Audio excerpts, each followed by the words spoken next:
어르신, 괜찮으세요? 어르신! 낙엽 위에 쓰러진 노인을 발견한 여자가 다급하게 외쳤습니다. 노인은 낡은 점퍼 차림으로 얼굴이 창백했습니다. 약이 어지러워서. 노인이 힘겹게 손을 뻗었습니다. 여자는 망설이지 않았습니다. 지갑에는 전 재산 3만 원이었죠. 제가 병원 모셔다 드릴게요. 바로 다음 날이었습니다. 회사 앞에 고급 외제차에서 내린 사람은 놀랍게도 어제 그 낡은 점퍼의 노인이었습니다. 어제 나를 도와준 직원이 누구죠? 이때까지만 해도 아무도 몰랐습니다. 노숙자인 줄 알았던 그 노인의 정체가 누구인지. 과연 전 재산 3만 원이 불러온 기적은 무엇이었을까요? 이야기 시작 전에 구독과 좋아요, 그리고 어디에서 보고 계신지 댓글로 남겨주시면 계신 곳에 행운이 깃들기를 바라겠습니다. 새벽 6시, 낡은 고시원 방에서 알람이 울렸습니다. 3평 남짓한 좁은 공간이었죠. 벽에는 군데군데 곰팡이 얼룩이 져 있었고 창문 하나 없는 방 안은 낮에도 항상 어둑어둑했습니다. 천장에 달린 형광등 하나가 이 방의 유일한 빛이었죠.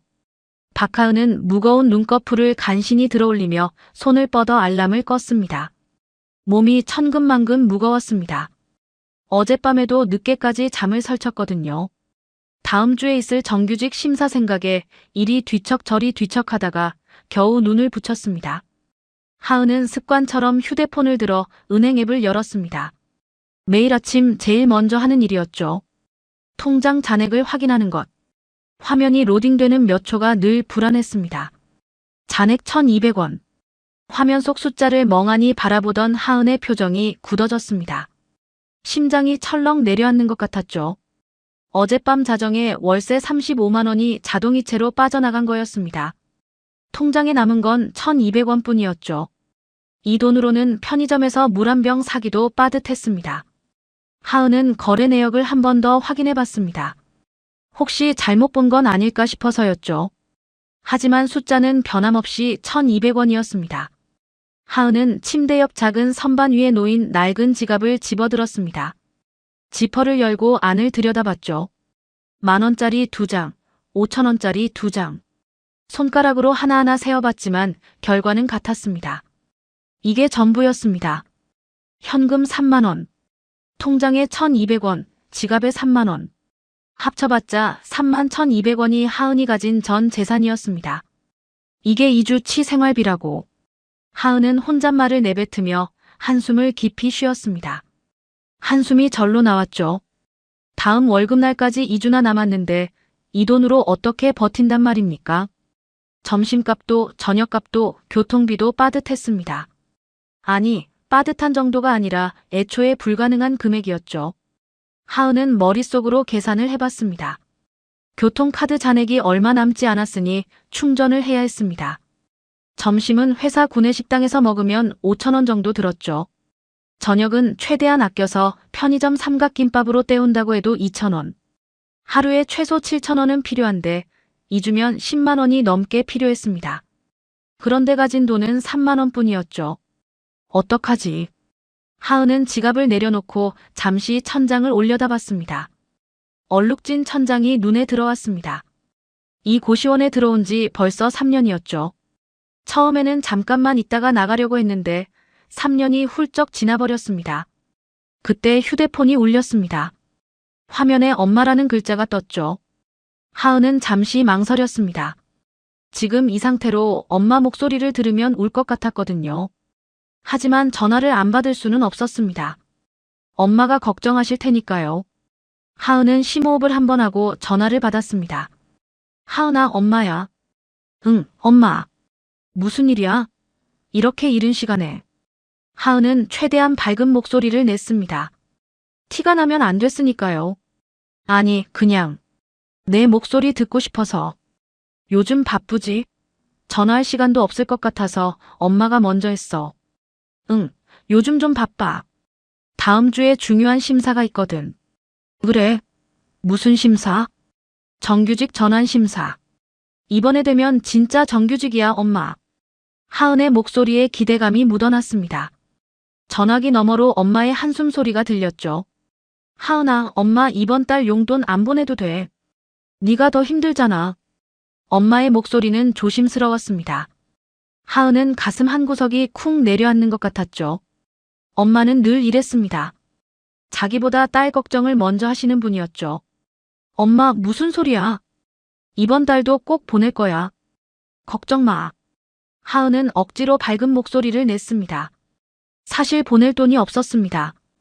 당장 본인 밥값도 없는 상황인데 어떻게 엄마에게 보낸단 말입니까? 하지만 그 말을 할 수는 없었죠. 아이고, 그래도 괜찮아. 엄마 여기서 일하면서 먹고 사는 건 되니까. 넌 내 걱정이나 해라.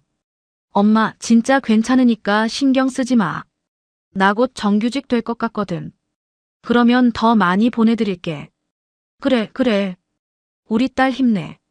엄마는 항상 내 편이야. 알지? 응, 알아. 엄마도 건강 챙기고. 전화를 끊고 나니 하은의 눈시울이 붉어졌습니다. 방금 엄마에게 거짓말을 한 거였죠. 보낼 돈이 없는데 보내겠다고 했습니다. 가슴이 답답했습니다. 엄마는 지방의 작은 식당에서 설거지 일을 하고 계셨습니다. 아침 6시부터 밤 10시까지 하루 종일 서서 일하시는 거였죠. 허리가 안 좋으신 게 하은은 알고 있었습니다. 작년에 전화 통화하다가 엄마가 허리가 좀 아프네라고 무심코 말씀하셨거든요. 그때 하은은 가슴이 철렁했습니다. 전화할 때마다 엄마 괜찮아라고 하시지만 목소리가 얼마나 지쳐 있는지 하은은 다 알았죠. 예전보다 목소리에 힘이 없어지셨습니다.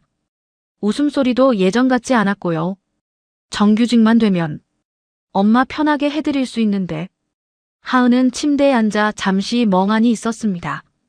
이번 주가 정규직 전환 심사였습니다. 3년간 계약직으로 버텨온 이유가 바로 이 기회 때문이었죠. 한솔그룹 본사 안내데스크. 대기업이라 복지도 좋고 월급도 괜찮았습니다. 문제는 계약직이라는 거였죠. 2년마다 계약을 갱신해야 했고 언제 잘릴지 모른다는 불안감이 늘 있었습니다. 정규직이 되면 달라질 겁니다. 월급이 50만 원은 오를 거였죠. 그러면 엄마에게 매달 30만 원씩은 보내드릴 수 있었습니다. 작은 원룸이라도 얻어서 이 좁은 고시원을 나갈 수도 있을 거였고요. 하은은 무거운 몸을 일으켜 세면대로 향했습니다. 고시원 방에는 개인 화장실이 없었습니다. 복도 끝에 있는 공용 화장실을 써야 했죠. 하지만 세면대만큼은 방 안에 작게 하나 있었습니다. 찬물로 세수를 하고 거울을 봤습니다. 거울에 비친 얼굴은 피곤해 보였습니다. 눈 밑에 다크서클이 짙게 내려앉아 있었죠. 며칠째 제대로 못 잔 티가 났습니다. 하은은 단정하게 블라우스를 여미고 머리를 깔끔하게 묶었습니다. 서랍에서 작은 틴트를 꺼내 입술에 살짝 발랐죠.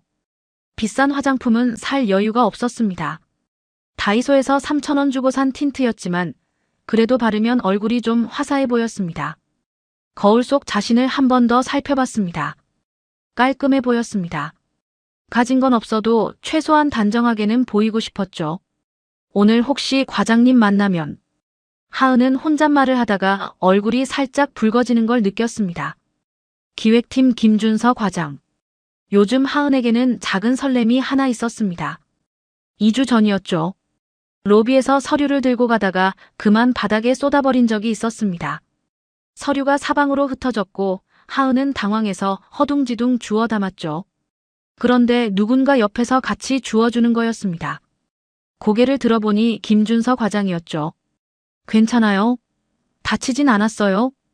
따뜻한 목소리였습니다. 눈빛도 진심으로 걱정하는 것 같았죠. 하은은 얼굴이 빨개져서 겨우 감사합니다라고 대답했습니다. 일주일 전에도 그랬습니다.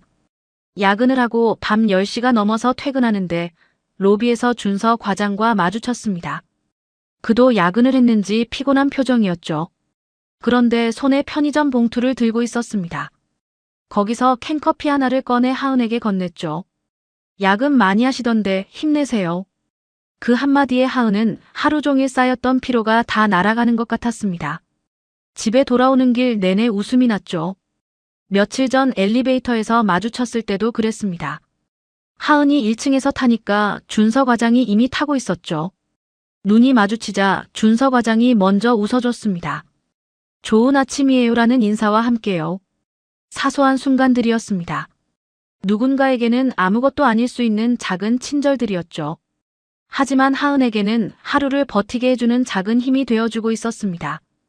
고시원 방에 돌아와 혼자 라면을 먹을 때 그 순간들을 떠올리면 조금은 덜 외로웠거든요. 설마 나한테 관심 있는 건 아니겠지? 그냥 원래 친절한 분이시겠지. 하은은 고개를 저으며 혼자 웃었습니다. 자기 같은 계약직에게 기획팀 과장님이 관심을 가질 리가 없다고 생각했죠. 그냥 원래 성격이 좋으신 분이시겠거니 했습니다. 그래도 괜히 기분은 좋았습니다. 옷을 다 입고 고시원 방문을 열려는 순간 휴대폰에서 카톡 알림이 울렸습니다. 회사 단체 카톡방이었죠. 강혜린이 올린 글이었습니다. 사진 한 장이 먼저 눈에 들어왔습니다. 강혜린의 셀카였죠. 명품 백을 테이블 위에 올려놓고 고급 카페에서 찍은 사진이었습니다. 배경으로 보이는 카페 인테리어도 화려했고 테이블 위에는 비싸 보이는 브런치가 놓여 있었죠. 오늘도 출근 전 여유롭게 다들 화이팅. 하은은 씁쓸하게 화면을 껐습니다. 강혜린은 같은 안내데스크 계약직이었습니다. 같은 계약직인데 사는 모습이 너무 달랐죠. 소문에 의하면 예리는 부모님이 꽤 부자라고 했습니다. 강남에 있는 오피스텔에서 혼자 살고 있고 매달 부모님에게 용돈을 받는다고 했죠. 명품 가방도 여러 개 가지고 있었고 점심때마다 비싼 카페에서 커피를 마셨습니다. 그런데 이상한 건 정규직에 대한 집착이었습니다. 부모님이 부자면 굳이 정규직이 필요 없을 것 같은데 예리는 유독 정규직 전환에 목을 메고 있었죠. 팀장에게 잘 보이려고 커피를 사다 드리기도 했고 회의 자료 정리를 자청해서 돕기도 했습니다. 왜 저렇게까지 하는 걸까? 하은은 이해할 수 없었지만 신경 쓰지 않기로 했습니다. 자기 할 일만 잘하면 된다고 생각했죠. 고시원 문을 열고 복도로 나왔습니다. 좁은 복도에는 형광등 불빛이 어둡게 켜져 있었습니다. 옆방에서 코 고는 소리가 들려왔죠. 이 고시원에는 하은 같은 젊은 직장인들도 있었지만 일용직 노동자들이나 나이 드신 분들도 많이 살고 있었습니다. 계단을 내려와 건물 밖으로 나왔습니다. 아침 공기가 차가웠지만 상쾌했습니다. 오늘은 회사 스케줄상 오전 11시 출근이었죠. 평소 9시 출근보다 2시간이나 여유가 있었습니다. 하은의 발걸음이 조금 가벼워졌습니다. 시계를 보니 9시였습니다. 11시 출근이니까 천천히 가도 될 것 같았죠. 하은은 평소에 안 가던 공원길로 돌아가기로 했습니다. 어차피 시간도 많고 오랜만에 여유를 부려보고 싶었거든요. 오늘 하루는 좋은 일만 생길 것 같아. 하은은 혼잣말을 하며 걸었습니다. 가을 햇살이 따스하게 내리쬐고 있었죠. 거리의 가로수들은 노랗고 빨갛게 물들어 있었습니다. 낙엽이 바스락거리며 발밑에서 소리를 냈죠. 공원 입구에 들어서니 풍경이 더 아름다웠습니다. 벤치에는 아침 산책을 나온 노인들이 앉아 담소를 나누고 계셨습니다. 조깅하는 사람들이 하은 옆을 스쳐 지나갔고 강아지를 산책시키는 사람들도 보였죠. 평화로운 아침이었습니다. 정규직 심사도 일주일 앞으로 다가왔습니다. 3년간 한 번도 지각한 적 없이 성실히 일했으니 이번에는 될 거라고 하은은 믿었죠. 고객 응대 평가도 항상 좋은 편이었습니다. 민원이 들어온 적도 거의 없었고요. 정규직이 되면 많은 것이 달라질 겁니다. 우선 엄마에게 매달 용돈을 보내드릴 수 있었죠. 이 좁은 고시원을 나가서 작은 원룸이라도 얻을 수 있을 겁니다. 창문이 있는 방에서 살고 싶었습니다. 아침에 눈을 떴을 때 햇살이 들어오는 방이요. 하은은 공원 벤치에 잠시 앉아 하늘을 올려다봤습니다. 맑고 푸른 하늘이었습니다. 구름 한 점 없이 깨끗했죠. 깊게 숨을 들이마셨습니다. 조금만 더 버티자. 곧 좋아질 거야. 하은은 스스로를 다독이며 자리에서 일어났습니다. 시계를 보니 9시 15분이었죠. 아직 시간이 충분했습니다. 천천히 걸어도 11시 출근에 충분히 맞출 수 있었죠. 하은은 공원 산책로를 따라 걷기 시작했습니다. 낙엽을 밟으며 걷는 기분이 좋았습니다. 오랜만에 느끼는 여유였죠. 평소에는 늘 바쁘게 뛰어다녔으니까요. 그때였습니다. 저 멀리 산책로 옆 낙엽 위에 뭔가가 보였습니다. 처음에는 그냥 쓰레기인가 싶었죠. 아니면 누군가 버린 옷가지인가 했습니다. 하지만 가까이 다가갈수록 그게 사람의 형체라는 걸 알 수 있었습니다. 누군가 낙엽 위에 쓰러져 있었습니다. 움직이지 않고 있었죠. 하은의 발걸음이 멈췄습니다. 심장이 두근거리기 시작했습니다. 저 사람, 괜찮은 건가? 하은은 조심스럽게 다가갔습니다. 가까이 갈수록 그게 사람이라는 게 확실해졌죠. 낙엽 위에 누군가 쓰러져 있었습니다. 낡은 점퍼를 입은 노인이었습니다. 머리카락은 헝클어져 있었고 몸은 꼼짝도 하지 않았죠. 어르신 괜찮으세요? 하은이 조심스럽게 말을 걸었습니다. 대답이 없었습니다. 하은은 더 가까이 다가가 노인의 얼굴을 살펴봤죠. 얼굴이 창백했습니다. 입술은 파랗게 질려 있었고 이마에는 식은땀이 송글송글 맺혀 있었습니다. 손은 가늘게 떨리고 있었죠. 단순히 잠든 게 아니었습니다. 뭔가 심각한 상황이라는 걸 하은은 직감했습니다. 어르신, 어르신 일어나세요. 하은이 다급하게 노인의 어깨를 흔들었습니다. 그제야 노인이 힘겹게 눈을 떴죠. 초점 없는 눈동자가 하은을 향했습니다. 약이 어지러워서. 노인의 목소리는 가늘게 떨렸습니다. 말을 제대로 잇지 못하고 끊겼죠. 숨소리도 거칠었습니다. 그때 지나가던 직장인 한 명이 힐끗 쳐다보더니 인상을 찌푸렸습니다. 저런 거 건드리지 마세요. 요즘 노숙자들 무서워요. 그 말을 남기고 빠르게 지나갔습니다. 하은은 황당했죠. 사람이 쓰러져 있는데 도와주기는커녕 저런 말을 하다니요. 조깅을 하던 젊은 남자도 다가오더니 노인을 힐끗 보고는 고개를 저었습니다. 에이, 술 먹고 쓰러진 거 아니에요? 저런 사람 건드리면 오히려 당해요. 그 남자도 그냥 지나갔습니다. 유모차를 끌고 가던 젊은 엄마는 코를 막으며 멀찍이 피해갔죠. 애 보는 데서 저런 거 치워줬으면 좋겠네라는 말이 들렸습니다. 하은은 믿을 수가 없었습니다. 사람이 쓰러져 있는데 아무도 도와주려 하지 않았습니다. 오히려 피하기만 했죠. 하은은 다시 노인을 살펴봤습니다. 노인이 힘겹게 손을 뻗었습니다. 뭔가를 잡으려는 듯한 동작이었죠.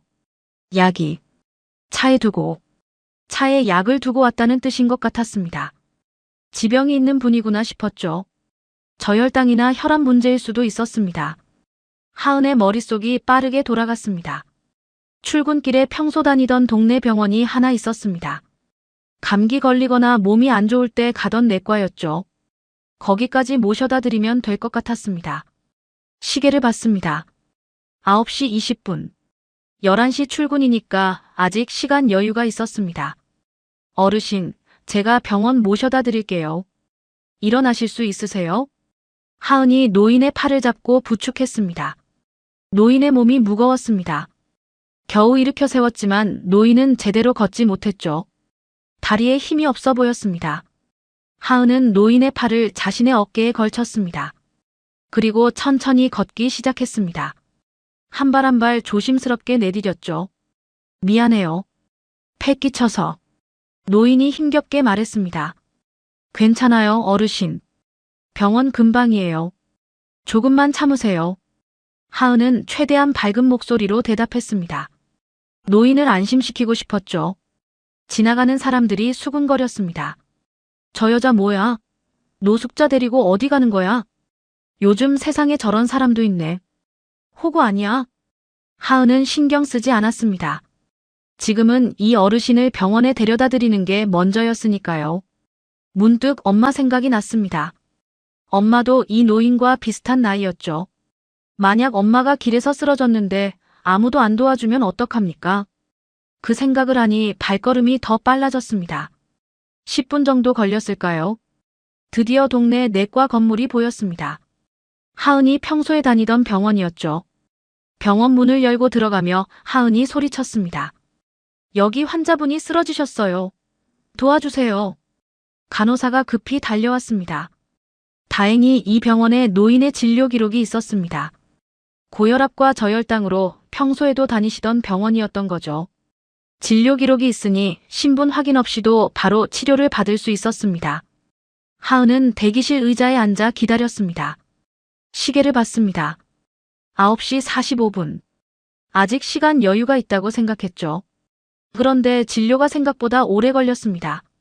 10분이 지나고 20분이 지났습니다. 하은은 초조하게 시계를 들여다봤죠. 다리를 떨며 진료실 문만 바라봤습니다. 드디어 의사가 진료실에서 나왔습니다. 환자분이 고혈압에 저혈당까지 겹치셨어요. 꽤 위험한 상황이었습니다. 조금만 늦었으면 큰일 날 뻔했어요. 주사 놓고 처방전 드렸으니 약국에서 약 받아가시면 됩니다. 지금은 괜찮으신 거예요? 네, 약 드시면 괜찮아지실 겁니다. 하은은 안도의 한숨을 내쉬었습니다. 다행이었죠. 잠시 후 간호사가 다가왔습니다. 진료비 결제를 해야 해서요. 환자분 호주머니에 지갑이 없으시더라고요. 하은은 지갑을 열어봤습니다. 10,000원짜리 2장, 5,000원짜리 2장. 전 재산 30,000원이었죠. 얼마예요? 15,000원입니다. 하은은 잠시 망설였습니다. 이 돈을 내면 남는 건 15,000원 뿐이었습니다. 하지만 어르신이 치료를 받으셨으니 진료비를 내야 했죠. 하은은 20,000원을 내고 거스름 돈 5,000원을 받았습니다. 노인이 진료실에서 걸어 나왔습니다. 아까보다 얼굴에 혈색이 돌아 있었죠. 주사가 효과가 있었나 봅니다. 하은은 노인과 함께 병원 바로 옆에 있는 약국으로 갔습니다. 처방전을 내밀자 약사가 약을 준비했습니다. 15,000원입니다. 하은은 남은 15,000원을 전부 냈습니다. 이제 손에 남은 돈은 한 푼도 없었습니다. 다음 월급날까지 2주를 버텨야 하는데 가지고 있던 전 재산을 다 써버린 거였죠. 하은은 빈 지갑을 보며 작게 혼잣말을 했습니다. 전 재산 30,000원 다 썼네. 하은의 혼잣말을 맞은편에 있던 약사가 우연히 듣게 되었죠. 약봉투를 받아 노인에게 건네며 하은이 말했습니다. 어르신, 이 약 꼭 챙겨 드세요. 식후에 드시는 거래요. 노인이 약봉투를 받으며 하은을 바라봤습니다. 그때 노인의 눈에 뭔가가 들어왔습니다. 하은의 목에 걸린 사원증이었죠. 파란 줄에 매달린 사원증에는 한솔그룹이라는 글자가 선명하게 적혀 있었습니다. 노인의 눈빛이 미묘하게 변했습니다. 하지만 하은은 눈치채지 못했죠. 정말 고마워요. 당신 아니었으면 큰일 날 뻔했어요. 진료비도 약값도 다 내줬는데. 연락처 좀 알려줘요. 꼭 갚을게요. 그때 하은이 시계를 봤습니다. 10시 50분. 심장이 철렁 내려앉았습니다. 회사까지 30분은 걸리는데 출근 시간까지 10분밖에 안 남았던 겁니다. 예상보다 진료가 너무 오래 걸린 거였죠. 어르신 죄송해요. 저 지금 가봐야 해요. 하은은 황급히 인사를 하고 약국 문을 뛰쳐나갔습니다. 뒤에서 노인이 잠깐 이름이 라고 부르는 소리가 들렸죠. 하지만 돌아볼 여유가 없었습니다. 하은은 전력으로 달렸습니다. 구두굽이 땅을 찍으며 소리를 냈죠. 숨이 턱까지 차올랐습니다. 이마에 땀이 흘렀지만 닦을 겨를도 없었습니다. 약국에 남겨진 노인은 하은이 뛰어간 방향을 물끄러미 바라봤습니다. 이름도 연락처도 남기지 않고 떠난 그 젊은 여자. 자기 돈으로 진료비에 약값까지 내주고 간 그 여자. 노인의 눈앞에 아까 본 사원증 글자가 아른거렸습니다. 한솔그룹. 노인의 입꼬리가 살짝 올라갔습니다. 한솔그룹이라. 그럼 찾기 어렵지 않겠네. 노인은 약국 전화를 빌려 어딘가에 연락을 했습니다. 나야. 차 좀 보내줘. 위치는 알려줄게. 전화를 끄는 노인의 얼굴에 묘한 미소가 번졌습니다. 그 아이 꼭 찾아야겠어. 하은은 숨이 턱까지 차오르도록 달렸습니다. 구두굽이 땅을 찍을 때마다 발이 아팠지만 멈출 수 없었죠. 이마에 땀이 줄줄 흘렀습니다. 블라우스가 땀에 젖어 등에 착 달라붙었죠. 회사 건물이 보이기 시작했습니다. 하은은 마지막 힘을 짜내어 더 빠르게 달렸습니다. 정문을 통과하고 로비로 들어섰죠. 시계를 봤습니다. 11시 23분. 23분 지각이었습니다. 하은은 가쁜 숨을 몰아쉬며 안내 데스크 쪽으로 향했습니다.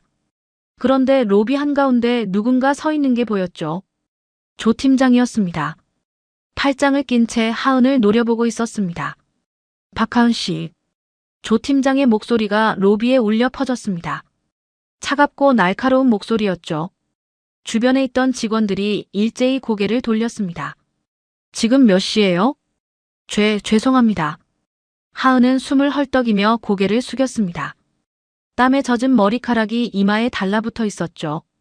11시 출근인 거 알고 있었죠? 네, 알고 있었습니다. 알고 있었는데 23분이나 늦었어요? 도대체 뭐라고 온 거예요? 조 팀장의 목소리가 점점 커졌습니다. 로비에 있던 사람들이 다 쳐다보고 있었죠. 하은의 얼굴이 빨갛게 달아올랐습니다. 창피했습니다. 너무나 창피했죠. 다른 사람들은 9시 출근도 칼같이 지켜요. 근데 박하은 씨는 뭐예요? 11시 출근도 못 지켜? 하은은 아무 말도 하지 못했습니다. 노인을 도와드리느라 늦었다고 말할까요? 병원에 데려다 드리고 약까지 사드렸다고요. 하지만 입이 떨어지지 않았습니다. 그런 말을 하면 변명처럼 들릴 게 뻔했습니다. 노숙자 도와주느라 늦었다고요? 그게 말이 돼요? 그런 반응이 돌아올 게 분명했죠. 오히려 거짓말한다고 의심받을 수도 있었습니다. 정규직 심사가 일주일 앞인 거 알아요? 이런 식이면 결과 안 봐도 뻔해요. 조 팀장의 말에 하은의 가슴이 철렁 내려앉았습니다. 정규직 심사. 3년 동안 기다려온 기회였죠.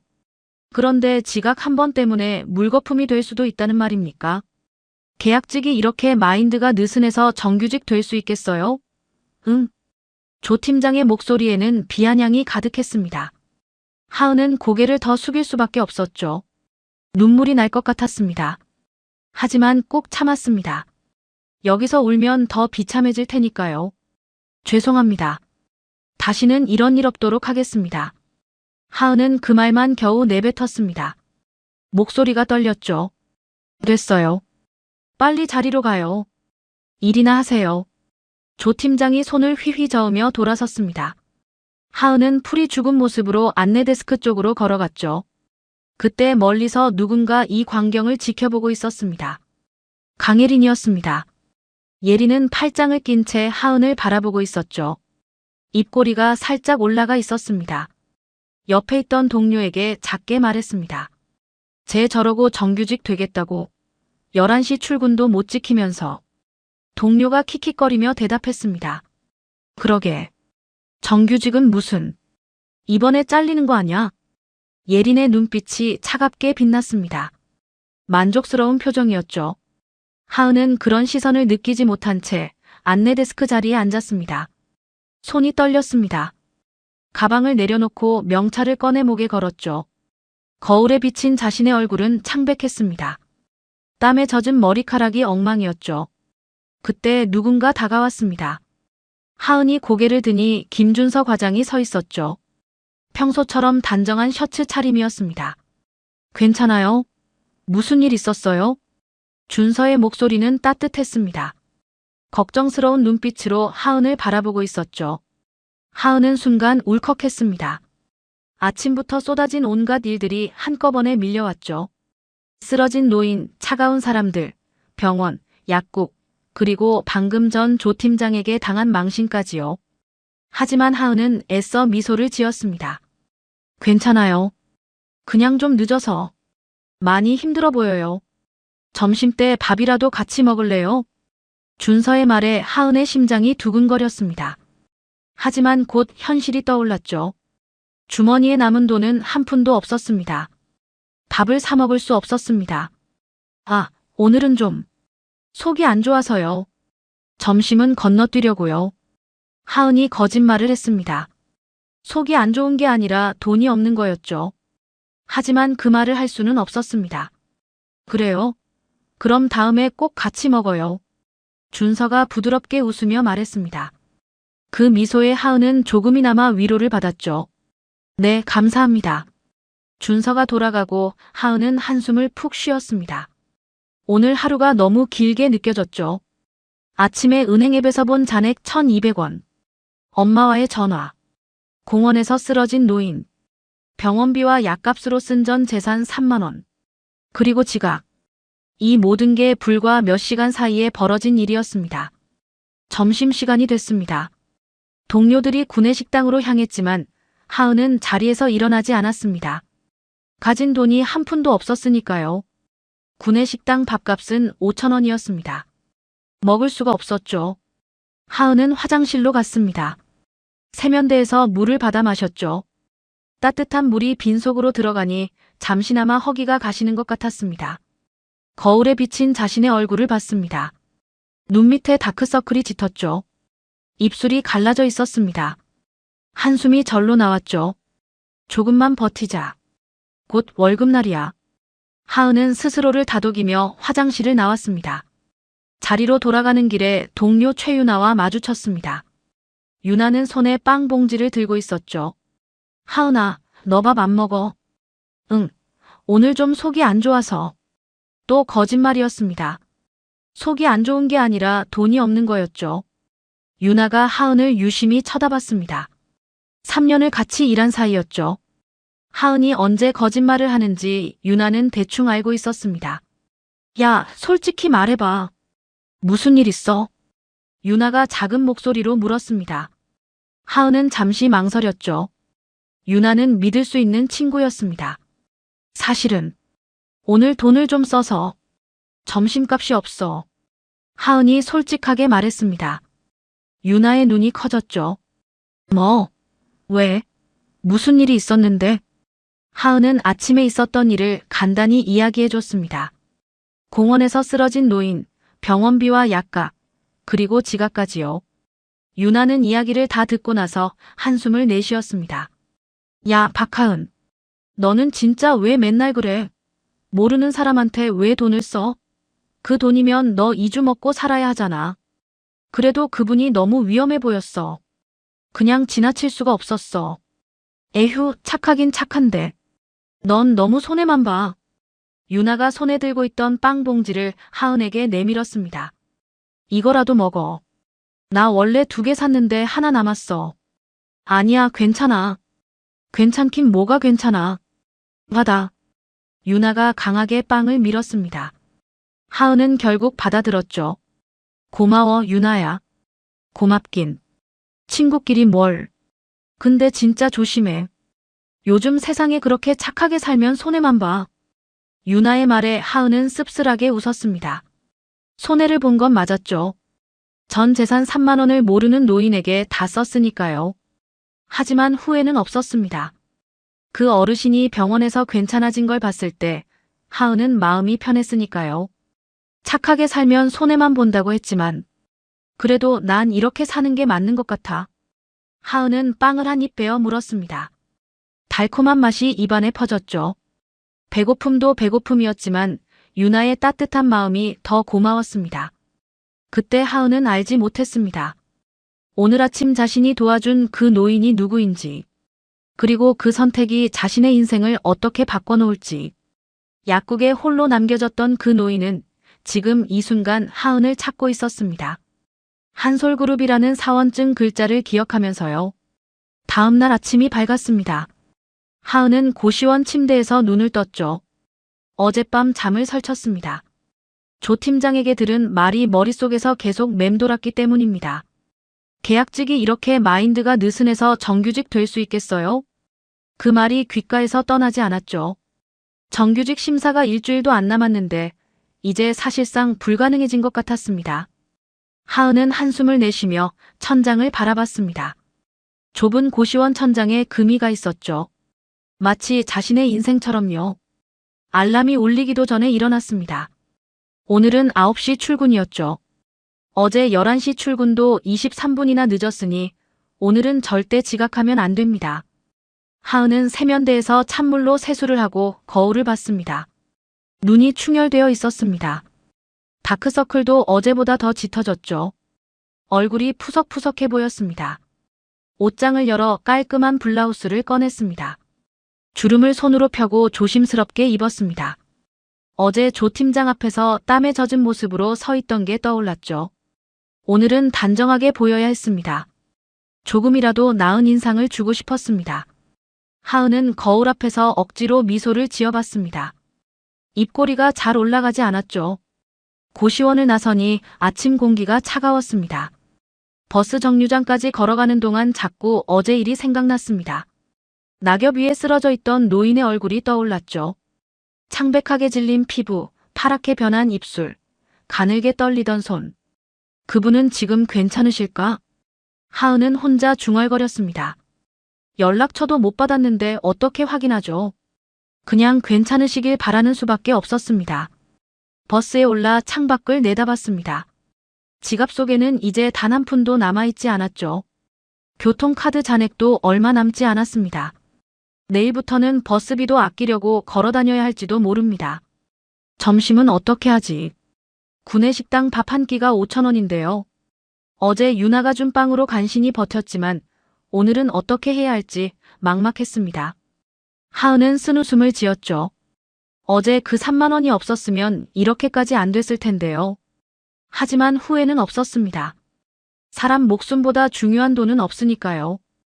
회사 앞에 도착한 건 8시 40분이었습니다. 오늘은 충분히 일찍 왔죠. 하은은 마음이 조금 놓였습니다. 정문 앞에서 발걸음을 멈추고 심호흡을 했습니다. 가슴 깊이 숨을 들이마시고 천천히 내뱉었죠. 오늘 하루도 잘 버티자. 하은은 스스로에게 말했습니다. 그런데 바로 그때였습니다. 뭔가 이상한 광경이 눈에 들어왔죠.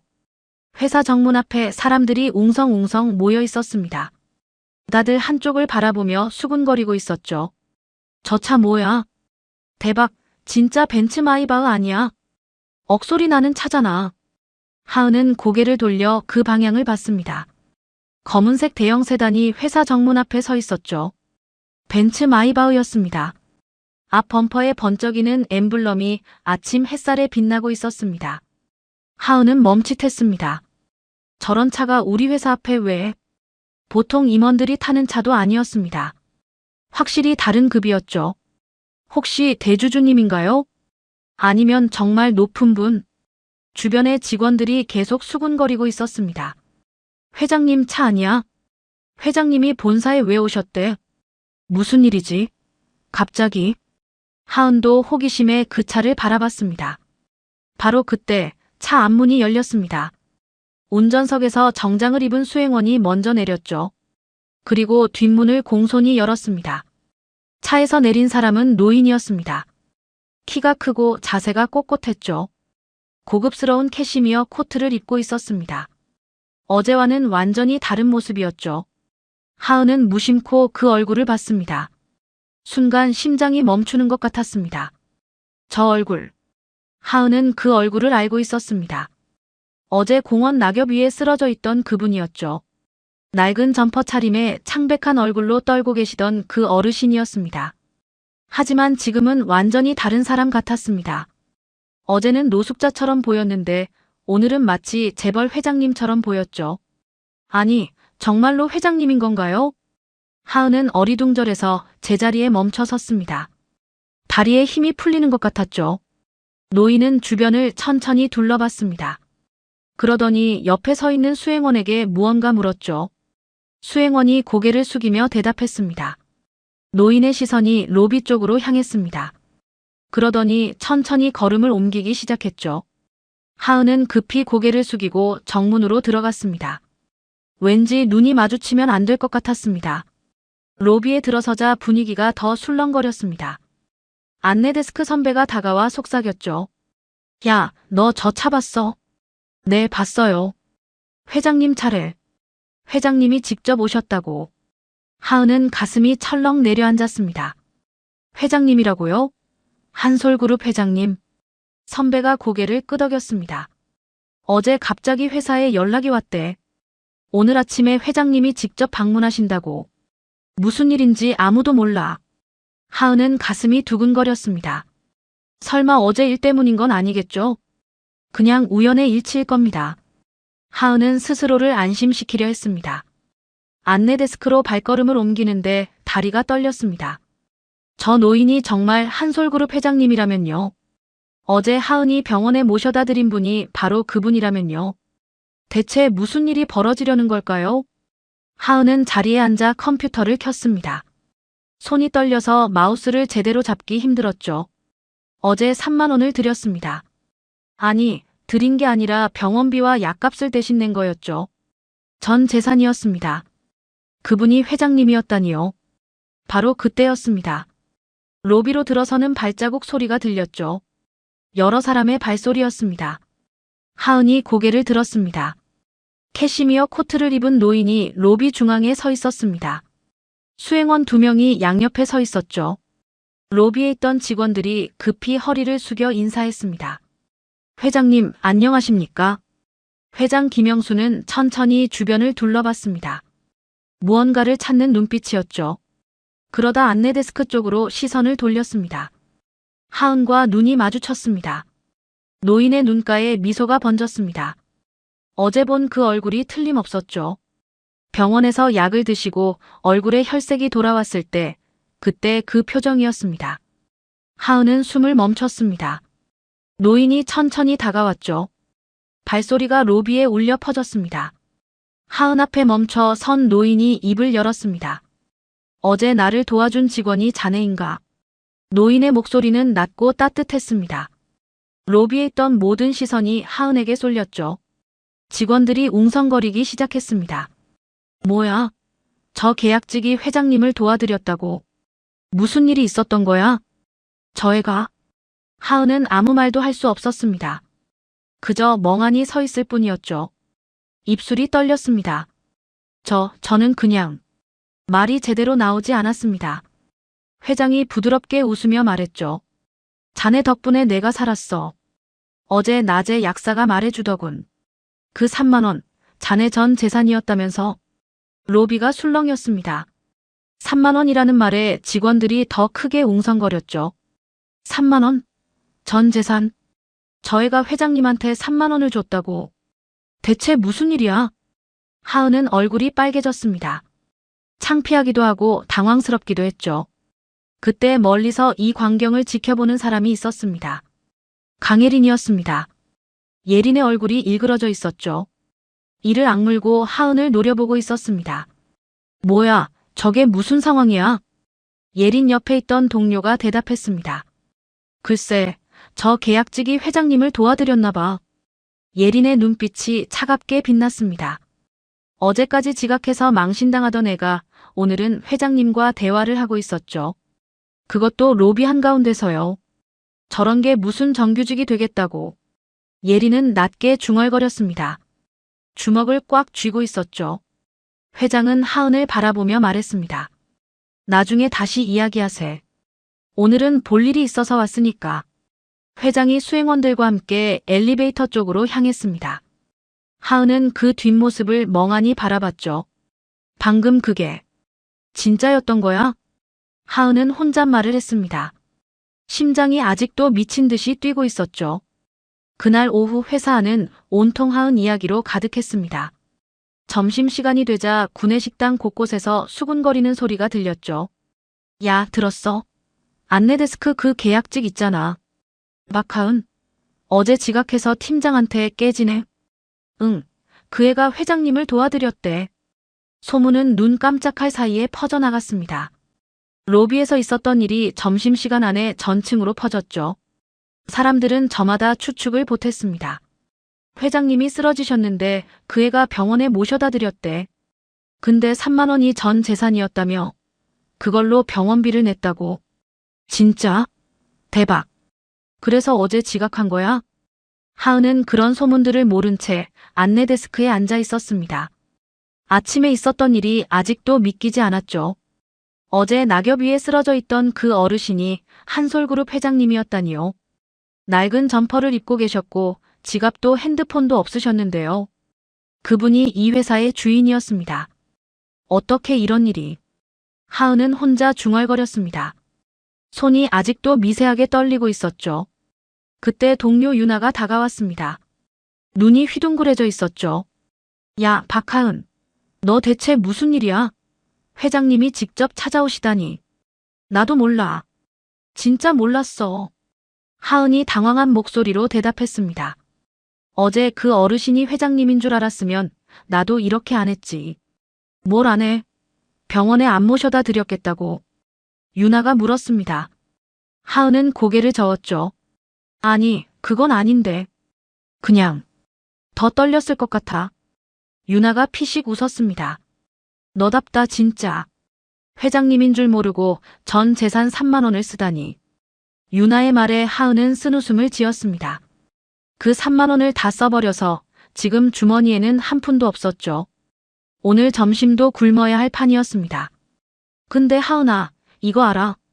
유나가 목소리를 낮추며 말했습니다. 지금 회장님이 임원 회의실에 계시대. 뭔가 중요한 지시를 내리셨다고 하던데. 무슨 지시? 몰라. 근데 인사팀이랑 감사팀이 분주하게 움직이고 있대. 하은은 불안해졌습니다. 혹시 자기 때문에 무슨 일이 생긴 건 아닐까요? 괜히 도와드렸다가 문제가 된 건 아닐까요? 한편 임원 회의실에서는 회장 김영수가 비서에게 지시를 내리고 있었습니다. 그 직원 박하은이라고 했지? 네, 회장님. 본사 안내데스크 계약직입니다.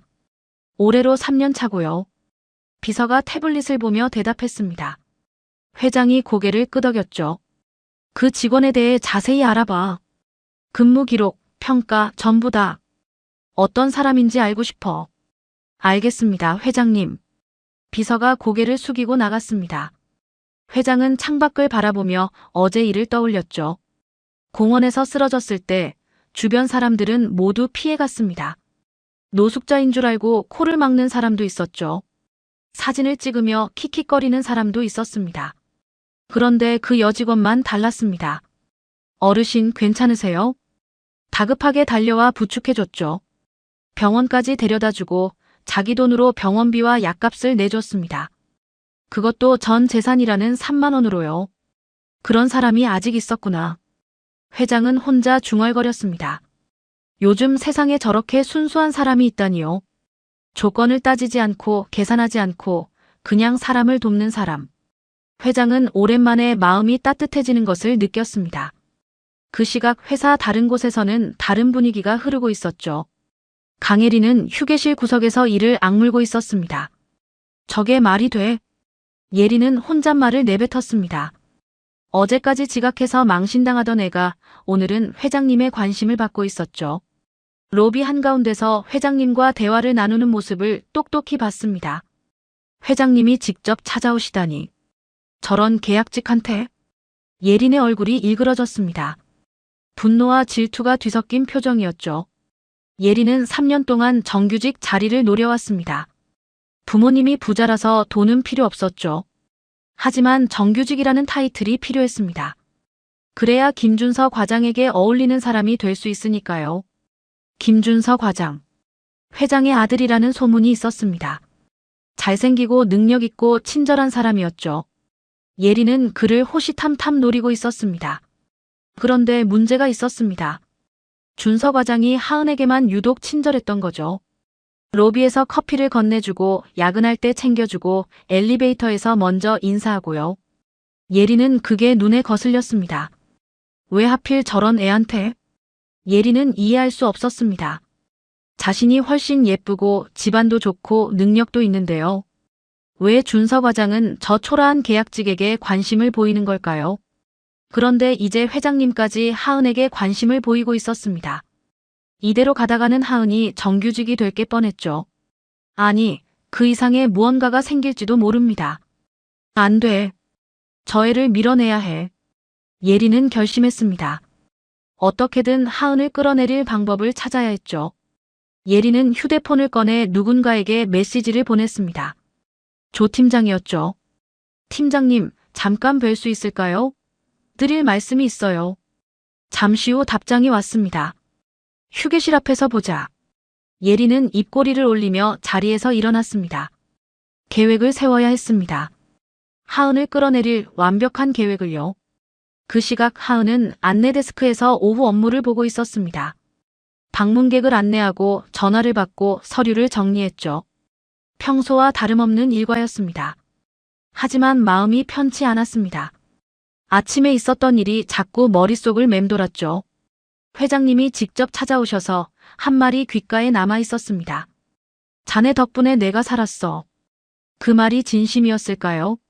아니면 그냥 인사치레였을까요? 하은은 알 수 없었습니다. 퇴근 시간이 가까워졌을 때 인사팀에서 연락이 왔습니다. 박하은 씨, 내일 오전에 회장님께서 뵙고 싶다고 하셨어요. 하은은 심장이 멎는 것 같았습니다. 회장님이요? 네. 내일 오전 10시에 회장실로 와주세요. 전화가 끊어졌습니다. 하은은 수화기를 내려놓고 멍하니 앉아 있었죠. 회장님이 나를 왜? 하은은 불안했습니다. 혹시 뭔가 잘못한 게 있는 걸까요?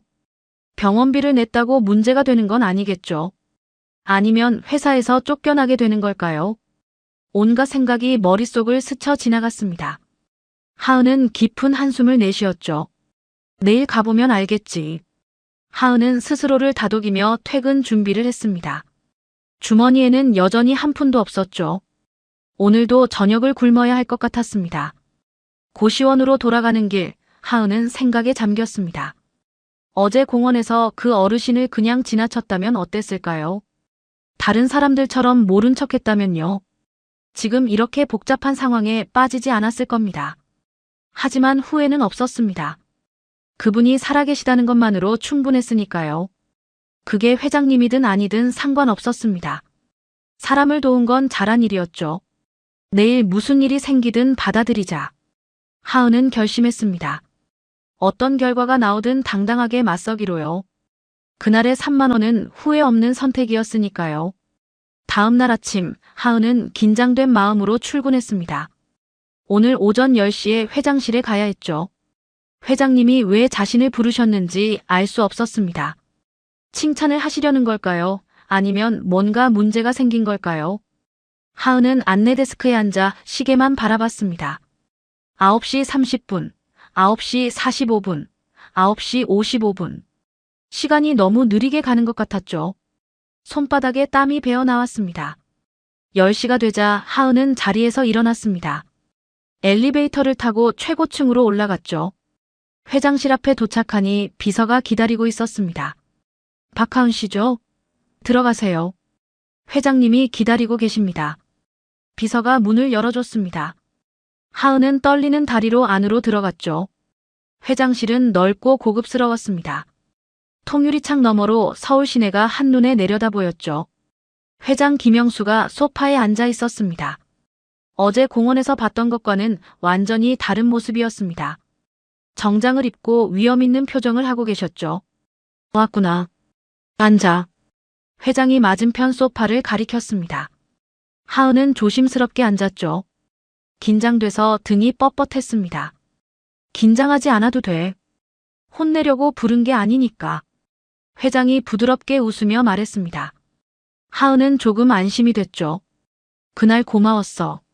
자네 아니었으면 내가 큰일 날 뻔했어. 아닙니다. 당연히 해야 할 일을 한 것뿐입니다. 하은이 고개를 숙이며 대답했습니다. 당연한 일. 그날 공원에 사람이 얼마나 많았는지 알아. 근데 아무도 안 도와줬어. 다들 피해갔지. 회장의 목소리에 쓸쓸함이 묻어났습니다. 노숙자인 줄 알고 코를 막는 사람도 있었고 사진 찍으며 웃는 사람도 있었어. 그런데 자네만 달랐어. 하은은 아무 말도 하지 못했습니다. 그저 고개를 숙이고 있을 뿐이었죠. 게다가 자네 전 재산이 3만 원이었다며 그걸로 병원비랑 약값을 다 냈잖아. 그건 사람 목숨보다 중요한 돈은 없으니까요. 하은이 조용히 대답했습니다. 회장의 눈이 반짝였죠. 그래, 바로 그거야. 그런 마음을 가진 사람이 요즘 세상에 얼마나 있겠어. 회장이 테이블 위에 서류를 집어들었습니다. 자네 근무 기록을 봤어. 3년 동안 한 번도 문제없이 성실하게 일했더군. 고객 평가도 최상위권이고. 하은은 놀랐습니다. 회장님이 자신의 기록을 직접 확인하셨다니요. 그런 사람이 아직 계약직이라니. 내가 인사팀에 지시를 내렸어. 이번 정규직 심사에서 자네를 특별히 고려하라고. 회장님. 하은이 깜짝 놀라 소리쳤습니다. 그건 안 됩니다. 저 때문에 특혜를 받으면 다른 분들께 미안합니다. 회장이 빙그레 웃었습니다. 특혜가 아니야. 자네는 원래 그럴 자격이 있는 사람이야. 내가 확인해 봤으니까. 하은은 눈물이 날 것 같았습니다. 3년 동안 열심히 일해왔는데 드디어 누군가 알아봐 주는 것 같았죠. 고맙습니다. 정말 감사합니다. 하은이 허리를 깊이 숙여 인사했습니다. 회장실을 나온 하은의 발걸음은 가벼웠습니다. 엘리베이터를 타고 내려오면서 자꾸 웃음이 났죠. 정규직이 될 수도 있다니요. 꿈만 같았습니다. 하지만 그 모습을 지켜보는 눈이 있었습니다. 강예린이었죠. 예린은 엘리베이터 앞에서 하은이 내리는 걸 봤습니다. 하은의 얼굴에 환한 미소가 번져 있었죠. 저 표정 봐. 회장님한테 뭔가 좋은 얘기를 들은 게 분명해. 예린의 얼굴이 일그러졌습니다. 이대로 두면 하은이 정규직이 될 게 뻔했죠. 아니, 그 이상의 뭔가가 생길지도 모릅니다. 안 돼. 지금 막아야 해. 예린은 급히 휴게실로 향했습니다. 조 팀장과 약속이 있었거든요. 휴게실 구석 테이블에 조 팀장이 앉아 있었습니다. 예린이 커피 2잔을 들고 다가갔죠. 팀장님 기다리셨죠? 커피 가져왔어요. 고마워, 예린 씨. 조 팀장이 커피를 받아들었습니다. 예린이 맞은편에 앉으며 말했죠. 팀장님, 저 좀 도와주셔야 할 것 같아요. 뭔데? 박하은 말이에요. 방금 회장실에서 나왔는데 표정이 완전 밝더라고요. 뭔가 좋은 얘기를 들은 것 같아요. 조 팀장의 눈이 가늘어졌습니다. 회장님이 그 애를 특별히 챙기시려나 보지. 그러니까요. 이러다 정규직은 물론이고 더 좋은 자리까지 갈지도 몰라요. 예린이 목소리를 낮췄습니다. 팀장님도 불편하시잖아요. 그 애가 올라가면 팀장님 입장도 애매해지실 거예요. 조 팀장은 잠시 생각에 잠겼습니다. 예린의 말이 맞았죠. 자신이 그렇게 혼냈던 직원이 회장의 총애를 받게 되면 팀장인 자신의 입지가 흔들릴 수도 있었습니다. 그래서 어쩌자고. 민원을 하나 만들면 어떨까요? 예린이 은밀하게 말했습니다. 민원? 네. VIP 고객 민원이 들어오면 심사에 반영되잖아요. 그러면 아무리 회장님이 밀어주셔도 어려워질 거예요. 조 팀장이 눈을 가늘게 떴습니다. 근데 민원을 어떻게 만들어? 제 지인 중에 도와줄 사람이 있어요. 이름만 빌려서 민원 메일을 보내면 돼요. 예린의 눈이 차갑게 빛났습니다. 팀장님은 모르는 척만 해주세요. 나머지는 제가 알아서 할게요. 조 팀장은 잠시 망설였습니다. 위험한 일이었죠. 하지만 하은이 올라가는 꼴을 보고 싶지 않았습니다. 알았어. 대신 내 이름은 절대 나오면 안 돼. 당연하죠. 걱정 마세요. 예린이 만족스럽게 웃었습니다. 그날 밤 예린은 집에서 친구에게 전화를 걸었습니다. 언니, 나 부탁 하나만 해도 돼? 뭔데? 회사 고객센터에 민원 메일 하나만 보내줘. 내가 내용 보내줄게. 친구가 의아해하며 물었죠. 왜? 무슨 일이야? 그냥 밀어내야 할 애가 하나 있어. 언니는 이름만 빌려주면 돼. 나머지는 내가 다 할게. 알았어. 근데 나중에 문제 안 생기겠지? 당연하지. 걱정 마.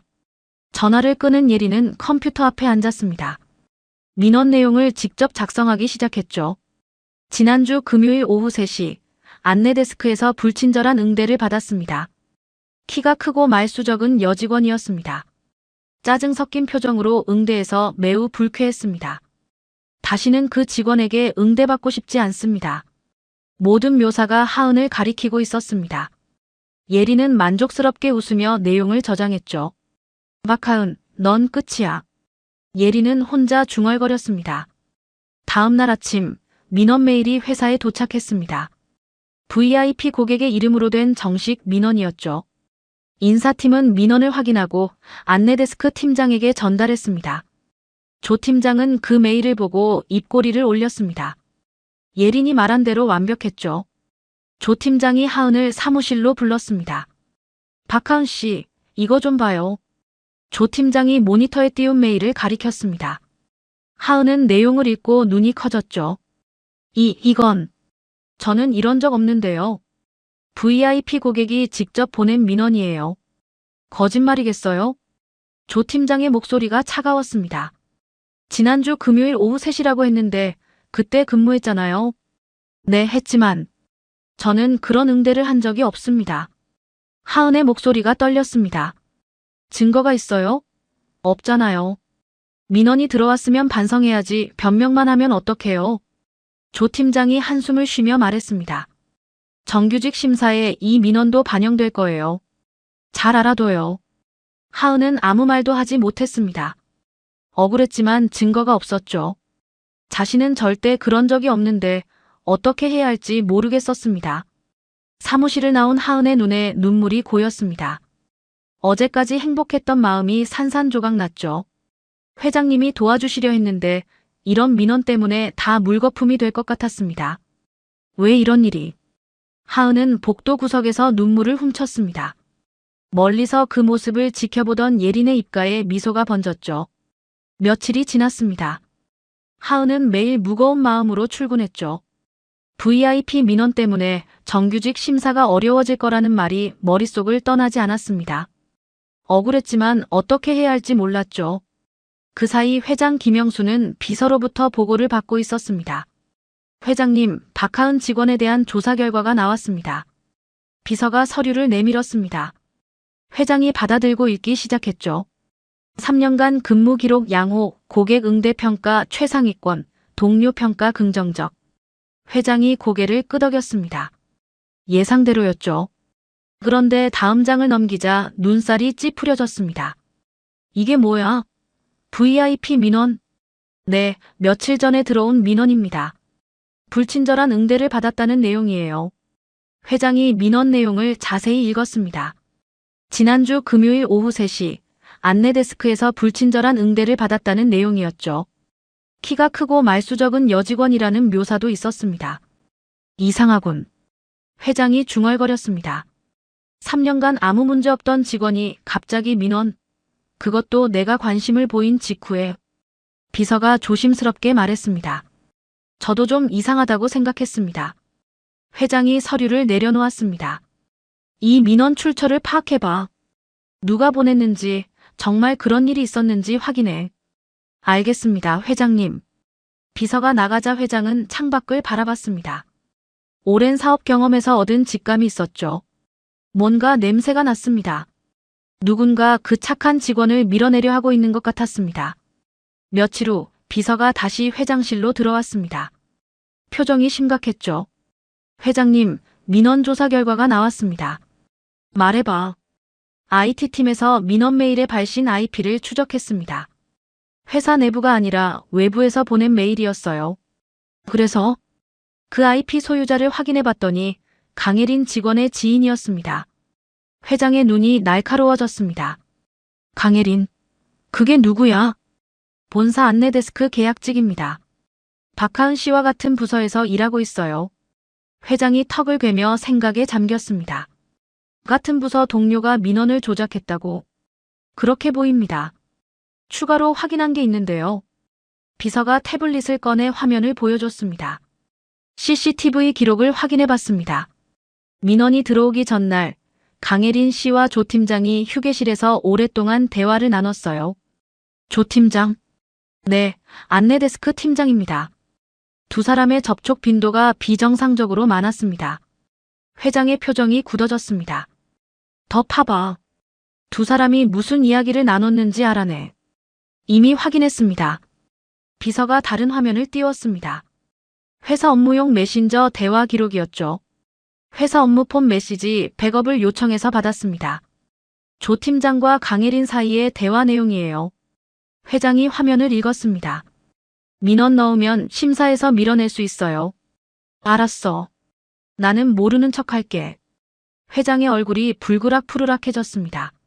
손에 들고 있던 펜을 테이블 위에 내려놓았죠. 손이 미세하게 떨리고 있었습니다. 이것들이. 회장의 목소리가 낮아졌습니다. 분노가 가득한 목소리였죠. 내 목숨을 구해준 아이를 이런 식으로 밀어내려 했다고. 비서가 고개를 숙였습니다.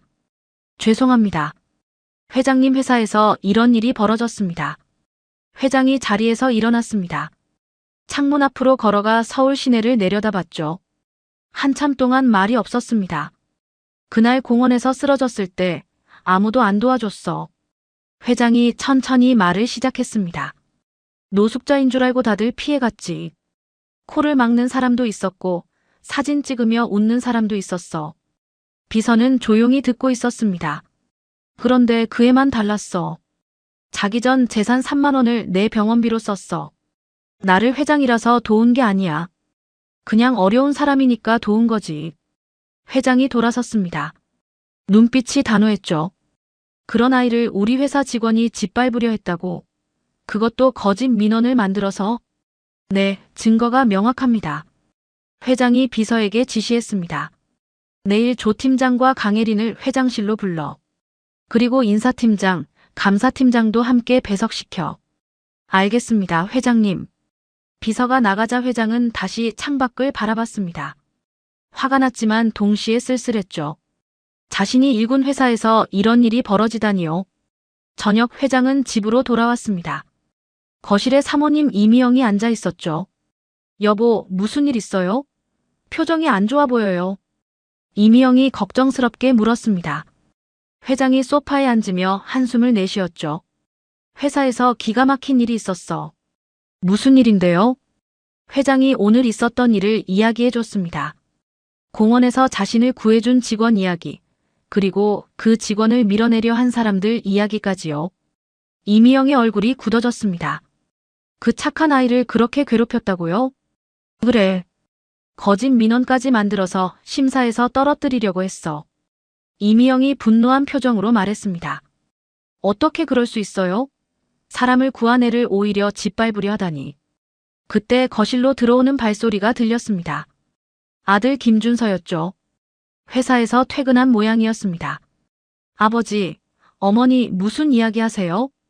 준서가 물었습니다. 회장이 아들에게도 상황을 설명해줬죠. 준서의 표정이 점점 굳어졌습니다. 특히 박하은이라는 이름이 나오자 눈빛이 달라졌죠. 박하은 씨가 아버지를 구해드린 거예요? 그래. 그리고 그 아이는 자기 전 재산을 내 병원비로 썼어. 준서는 충격을 받은 표정이었습니다. 평소 눈여겨보던 그 직원이 아버지를 구했다니요. 그것도 자기 돈을 쓰고도 아무 말 없이 돌아갔다니요. 그런 사람이었구나. 준서가 혼자 중얼거렸습니다. 이미영이 회장에게 말했습니다. 여보, 그 아이한테 꼭 사과해야 해요. 우리 회사에서 그런 일을 당했잖아요. 물론이지. 내일 다 처리할 거야. 회장이 단호하게 대답했습니다. 그리고 그 아이 재단에서 일할 수 있게 해주면 좋겠어요. 저런 마음을 가진 사람이 복지 일에 딱 맞을 것 같아요. 이미영의 말에 회장이 고개를 끄덕였습니다. 나도 그 생각이야. 저런 사람이 우리 회사에 필요해. 준서가 조용히 물었습니다. 아버지, 내일 저도 회장실에 같이 가도 될까요? 회장이 아들을 바라봤습니다. 준서의 눈에 무언가 복잡한 감정이 담겨 있었죠. 왜? 그냥 직접 보고 싶어서요. 회장이 빙그레 웃었습니다. 그래, 같이 가자.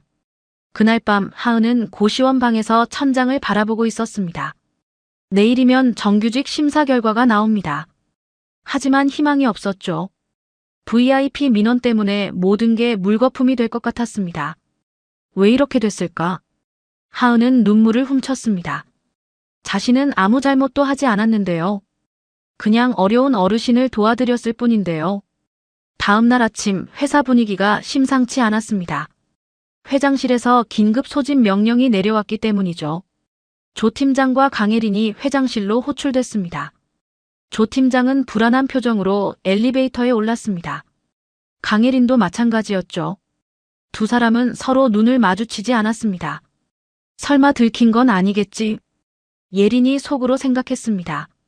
하지만 불길한 예감을 떨칠 수 없었죠. 회장실 문이 열렸습니다. 안에는 회장 김영수가 앉아 있었습니다. 그 옆에 인사팀장과 감사팀장이 서 있었죠. 그리고 소파에는 김준서 과장과 사모님 이미영도 앉아 있었습니다. 들어와. 회장의 목소리가 차가웠습니다. 조 팀장과 예린이 조심스럽게 안으로 들어갔죠. 문이 닫히자 회장실 안이 조용해졌습니다. 회장이 테이블 위에 서류를 집어들었습니다. 이게 뭔지 알아? 조 팀장과 예린이 서류를 봤습니다. 민원 메일 출력본이었죠. 그리고 그 밑에는 IP 추적 결과, 메신저 대화 캡처까지 있었습니다. 예린의 얼굴이 하얗게 질렸습니다. 조 팀장의 손이 떨리기 시작했죠. 이건 예린이 더듬거렸습니다. 민원메일의 발신 IP를 추적했어.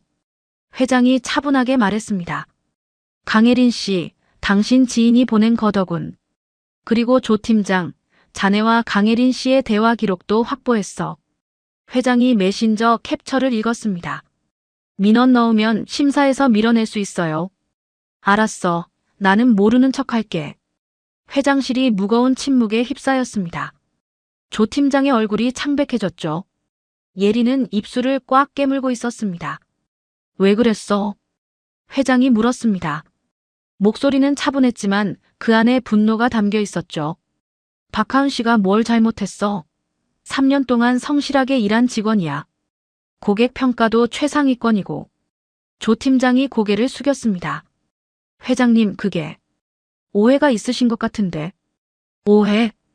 회장이 손을 들어 말을 끊었습니다. 증거가 다 있는데 무슨 변명을 해? IP 추적 결과, 대화 기록, CCTV까지 다 확인했어. 조 팀장은 더 이상 할 말이 없었습니다. 그때 예린이 갑자기 무릎을 꿇었습니다. 회장님, 살려주세요. 예린이 눈물을 쏟으며 빌었습니다. 제가 잘못했어요. 한 번만 봐주세요. 다신 안 그럴게요. 눈물 콧물을 흘리며 바닥에 엎드렸죠. 처절한 모습이었습니다. 하지만 회장의 표정은 변하지 않았습니다. 왜 그랬어? 회장이 다시 물었습니다. 박하은 씨가 본인한테 뭘 잘못했어? 예린이 울먹이며 대답했습니다. 그냥 밀어내고 싶었어요. 제가 정규직 되면 안 될 것 같았어요. 왜요? 준서 과장님이 쟤한테만 친절하게 대해서. 예린의 말에 준서가 눈살을 찌푸렸습니다. 회장도 한숨을 내쉬었죠. 질투 때문에 사람 인생을 망치려 했다고. 회장의 목소리가 높아졌습니다. 그 아이가 뭘 했는지 알아? 내가 공원에서 쓰러졌을 때 자기 전 재산을 써서 나를 살렸어. 3만 원밖에 없었는데 그걸로 병원비랑 약값을 다 냈어. 예린의 얼굴이 굳어졌습니다. 처음 듣는 이야기였죠. 저는 그런 줄 몰랐어요. 몰랐으면 다야. 모르면서 남의 인생을 짓밟으려 했어. 회장이 단호하게 말했습니다. 조 팀장은 직위해제. 징계위원회에서 최종 결정하겠어. 조 팀장의 다리가 풀렸습니다. 회장님. 강혜린 씨는 즉시 해고. 마찬가지로 징계위원회 회부야. 예린이 비명을 질렀습니다. 안 돼요. 회장님, 제발요. 늦었어. 나가. 회장이 손짓을 하자 경비원들이 들어왔습니다. 조 팀장과 예린을 데리고 나갔죠. 복도에서 예린의 울음소리가 들려왔습니다. 회장실이 다시 조용해졌습니다. 회장이 비서에게 말했습니다. 이제 박하은 씨를 불러. 잠시 후 하은이 회장실로 들어왔습니다. 긴장한 표정이었죠. 손이 떨리고 있었습니다. 회장님 부르셨습니까? 하은이 고개를 숙이며 인사했습니다. 회장이 자리에서 일어났습니다. 그리고 하은에게 직접 다가갔죠. 하은이 놀란 표정으로 고개를 들었습니다. 회장이 허리를 깊이 숙여 인사했습니다. 미안하네. 하은은 깜짝 놀랐습니다. 회장님, 이러시면 안 됩니다. 아니야. 내가 사과해야 해. 회장이 고개를 들며 말했습니다. 우리 회사 직원이 자네에게 그런 짓을 했어. VIP 민원은 조작된 거였어. 하은의 눈이 커졌습니다. 조작이요? 그래. 강혜린이라는 직원이 조 팀장과 짜고 거짓 민원을 만들었어.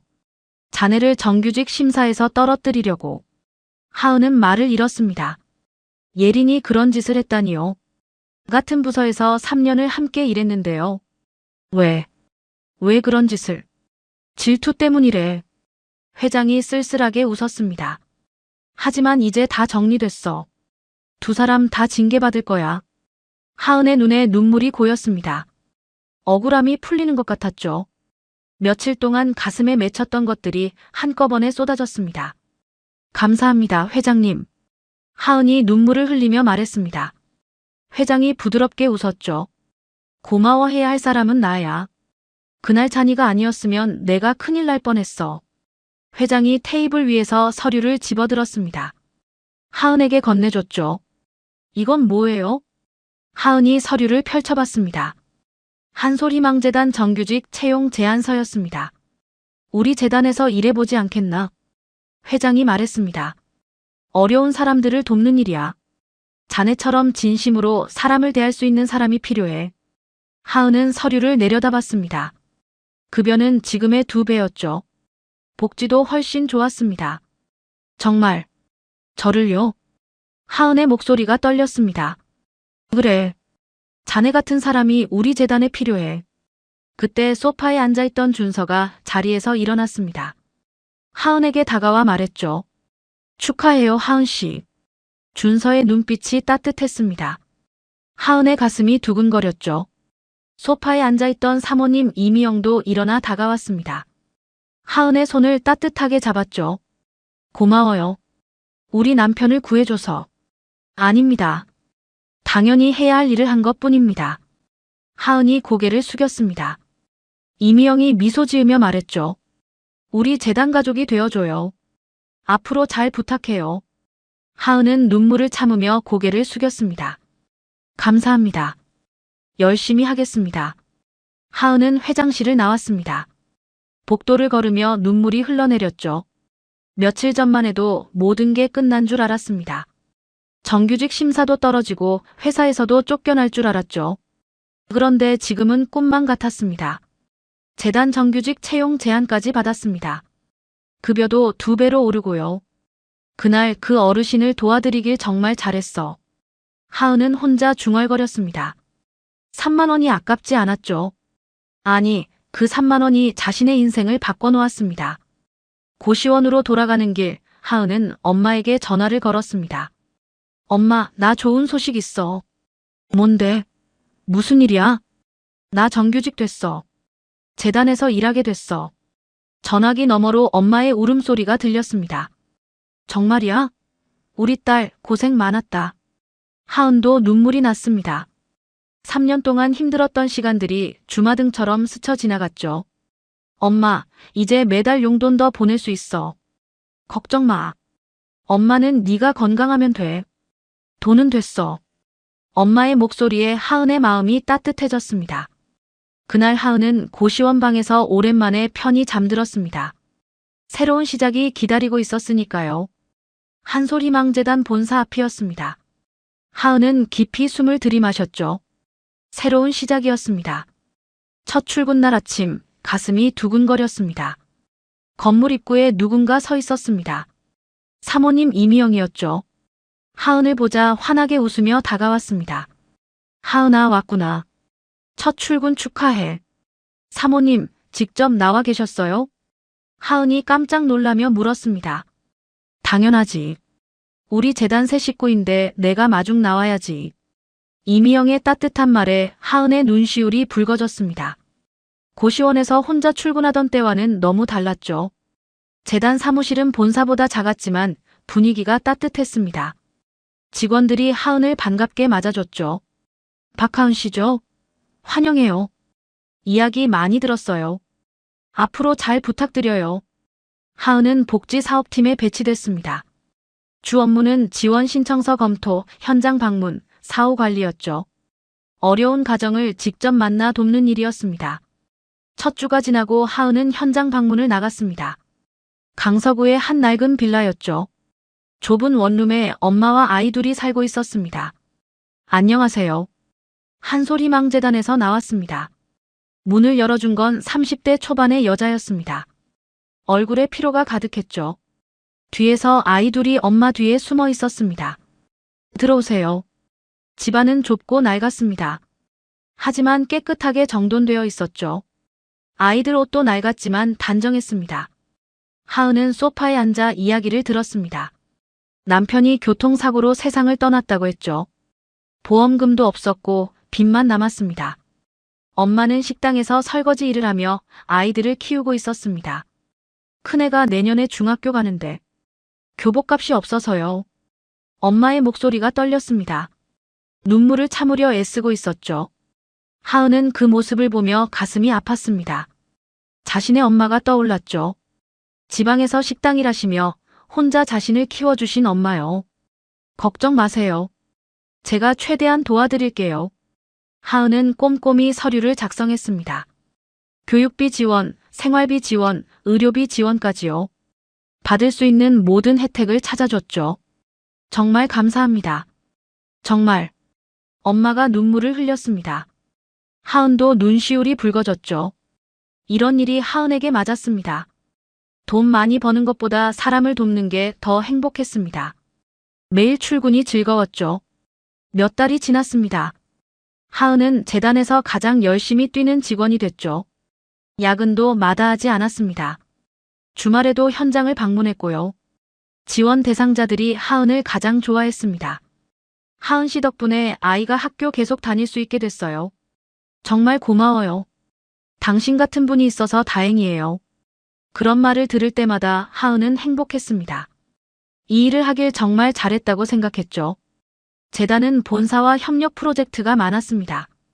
회의에서 준서를 자주 만나게 됐죠. 처음엔 어색했습니다. 회장 아들이라는 걸 알게 됐으니까요. 하지만 준서는 전과 다름없이 대했습니다. 하은 씨, 이번 프로젝트 같이 해봐요. 준서가 회의 후에 말했습니다. 지역 아동센터 지원 프로젝트였죠. 네, 열심히 하겠습니다. 하은이 대답했습니다. 프로젝트를 진행하면서 두 사람은 자주 만나게 됐습니다. 미팅 후 함께 커피를 마시는 날도 생겼죠. 퇴근 후 저녁을 같이 먹는 날도 있었습니다. 하은 씨는 왜 이 일을 하게 됐어요? 어느 날 저녁 준서가 물었습니다. 두 사람은 회사 근처 작은 식당에 앉아 있었죠. 하은이 잠시 생각하다 대답했습니다. 저희 엄마가 혼자 저를 키우셨거든요. 식당에서 설거지 일하시면서요. 그러셨군요. 그래서 알아요. 어려운 사람들이 얼마나 힘든지, 작은 도움 하나가 얼마나 큰 힘이 되는지.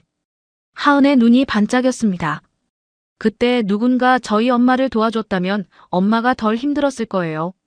그래서 저는 그런 사람이 되고 싶어요. 준서는 하은을 바라봤습니다. 진심이 담긴 눈빛이었죠. 가슴이 뜨거워지는 것 같았습니다. 하은 씨는 정말 좋은 사람이에요. 준서가 조용히 말했습니다. 아버지를 구해주셨을 때부터 알았어요. 조건을 따지지 않고 계산하지 않고 그냥 사람을 돕는 분이라는 걸요. 하은의 얼굴이 붉어졌습니다. 저는 그냥 당연한 일을 한 것뿐이에요. 그게 당연하지 않으니까 대단한 거예요. 준서가 미소 지었습니다. 하은의 심장이 두근거렸죠. 주말에 재단 봉사활동이 있었습니다. 지역 아동센터에서 아이들과 시간을 보내는 프로그램이었죠. 준서도 참여했습니다. 과장님도 오셨어요? 하은이 놀라며 물었습니다. 같이 하고 싶어서요. 준서가 웃으며 대답했죠. 두 사람은 아이들과 함께 놀았습니다. 공도 차고 그림도 그리고 책도 읽어줬죠. 아이들이 준서를 좋아했습니다. 오빠 다음에 또 와요. 약속이에요. 준서가 아이들과 웃으며 약속하는 모습을 보며 하은은 생각했습니다. 이 사람은 정말 좋은 사람이구나. 회장 아들이라는 타이틀 없이도 빛나는 사람이라고요. 어느 가을 저녁이었습니다. 두 사람은 한강공원을 걷고 있었죠. 프로젝트 미팅을 마치고 산책을 나온 거였습니다. 노을이 강물을 붉게 물들이고 있었습니다. 바람이 선선하게 불었죠. 낙엽이 바스락거리며 날렸습니다. 준서가 갑자기 멈춰 섰습니다. 하은 씨. 하은이 고개를 돌렸습니다. 네. 준서가 하은을 마주봤습니다. 눈빛이 진지했죠. 나 솔직히 말할게요. 준서가 천천히 말을 시작했습니다. 로비에서 처음 봤을 때부터 계속 생각났어요. 하은의 심장이 빠르게 뛰기 시작했습니다. 아버지한테 들었어요. 당신이 어떤 사람인지. 전 재산 3만 원을 모르는 노인에게 쓴 사람이라고요. 준서가 한 발 다가왔습니다. 조건 안 보고 계산 안 하고 그냥 사람을 보는 당신이 좋아요. 하은의 눈이 커졌습니다. 심장이 터질 것 같았죠. 나랑 사귀어 줄래요? 준서의 고백에 하은은 잠시 말을 잃었습니다. 준서는 회장 아들이었습니다. 자신과는 다른 세계 사람이었죠. 하지만 지금 앞에 있는 건 그냥 준서였습니다. 따뜻하고 겸손하고 진심인 사람이었죠. 함께 있으면 편안한 사람이었습니다. 하은이 대답했습니다. 나도. 준서 씨가 좋아요. 준서의 얼굴에 환한 미소가 번졌습니다. 과장님 말고 준서라고 불러요. 네, 준서 씨. 두 사람은 손을 잡았습니다. 노을 아래 나란히 걸었죠. 한강 바람이 두 사람 사이로 불어왔습니다. 하은은 생각했습니다. 몇 달 전만 해도 고시원에서 3만 원으로 버티던 자신이었죠. 지금은 좋은 직장, 좋은 사람, 좋은 인연이 생겼습니다. 그날 공원에서 쓰러진 어르신을 도와드리길 정말 잘했습니다. 그 선택이 자신의 인생을 완전히 바꿔놓았으니까요. 1년이 흘렀습니다. 하은은 재단 팀장으로 승진했죠. 현장에서 가장 열심히 뛰는 사람으로 인정받았습니다. 지원 대상자들에게 가장 인기 있는 팀장이었죠. 급여도 올랐고 안정된 생활을 하고 있었습니다. 엄마에게 매달 50만 원씩 보내드렸죠. 더 이상 고시원에 살지 않았습니다. 작지만 깨끗한 원룸으로 이사했습니다. 어느 봄날이었습니다. 준서가 하은에게 전화를 걸었죠. 하은 씨, 오늘 저녁에 시간 돼요? 네, 왜요? 한강공원에서 만나요. 할 말이 있어요. 준서의 목소리가 평소와 달랐습니다. 뭔가 긴장한 것 같았죠. 하은은 궁금했지만 일단 알겠다고 대답했습니다. 저녁 한강공원에 도착했습니다. 1년 전 고백했던 바로 그 장소였죠. 준서가 먼저 와서 기다리고 있었습니다. 왔어요? 준서가 웃으며 맞아줬습니다. 두 사람은 강변을 따라 걸었죠. 노을이 지고 있었습니다. 강물이 주황빛으로 물들었죠. 바람이 살랑살랑 불었습니다. 준서가 갑자기 멈춰 섰습니다. 하은 씨. 네. 준서가 하은 앞에 무릎을 꿇었습니다. 주머니에서 작은 상자를 꺼냈죠. 상자를 열자 반지가 반짝였습니다. 나랑 결혼해 줄래요? 하은은 숨이 멎는 것 같았습니다. 눈앞이 흐려졌죠. 눈물이 왈칵 쏟아졌습니다. 준서 씨. 1년 동안 확신했어요. 평생 당신과 함께하고 싶다고요. 준서의 눈에도 눈물이 고여 있었습니다. 당신은 내가 만난 사람 중 가장 따뜻한 사람이에요. 조건 없이 사람을 사랑할 줄 아는 사람이에요. 하은은 눈물을 흘리며 고개를 끄덕였습니다. 네. 네, 할게요.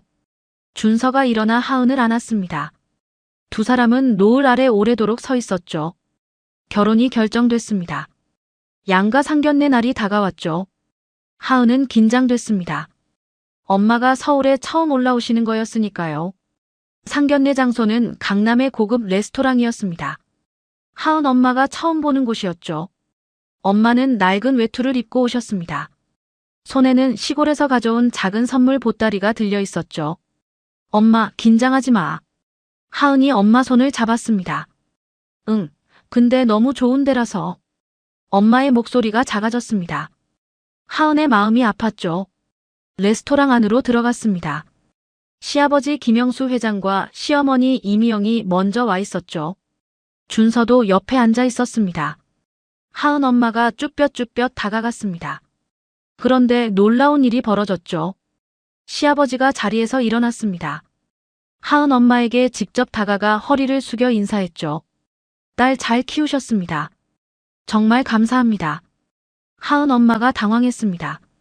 아이고, 이러시면. 아닙니다. 이 아이가 제 목숨을 구해줬어요.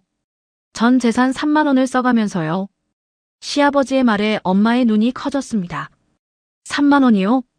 하은이 엄마에게 그동안 있었던 일을 이야기해줬습니다. 공원에서 쓰러진 어르신을 도와드린 일, 그분이 회장님이었던 일, 그리고 지금까지의 이야기까지요. 엄마의 눈에서 눈물이 흘러내렸습니다. 우리 하은이가 그런 일을. 어머니 덕분이에요.